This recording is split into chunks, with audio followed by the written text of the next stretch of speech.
નમસ્કાર, આપ જોઈ રહ્યા છો નેશન પ્લસ ન્યૂઝ. હું છું આપની સાથે હેતલ ભગત. આજ રોજ sir Sayajirao hospital blood bank ખાતે વર્લ્ડ બ્લડ ડોનર ડેની ઉજવણી કરવામાં આવી હતી.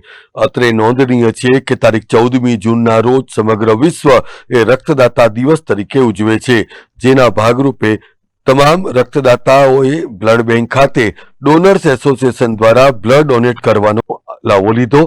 તો સાથે સાથે એસએસજી હોસ્પિટલની આ બ્લડ બેંક ખાતે ડોક્ટર, જુનિયર ડોક્ટર અને એસએસજીના કર્મચારીઓ દ્વારા રક્તદાન કરવામાં આવ્યું હતું.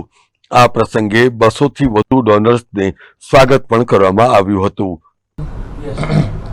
આજે 14 જૂન એટલે જેને બ્લડ ગ્રુપની શોધ કરી આપણે એબીઓ જે કહે છે ને, એ ડૉક્ટર કાર્લ લેન્સ્ટીનર, એટલે એની જન્મજયંતિના ભાગરૂપે વર્લ્ડ હેલ્થ ઓર્ગેનાઇઝેશને 2005થી આ ચાલુ કરેલું છે કે આ દિવસને આપણે વર્લ્ડ બ્લડ ડોનર ડે તરીકે ઉજવવા. એમાં શું કરવાનું હોય છે કે લોહી ક્યાંય ફેક્ટરીમાં કે ક્યાંય બનતું નથી, એટલે કોના ઉપર આપણે નભવું પડે કોઈનો જીવ બચાવવા માટે? કે ડોનરો ઉપર.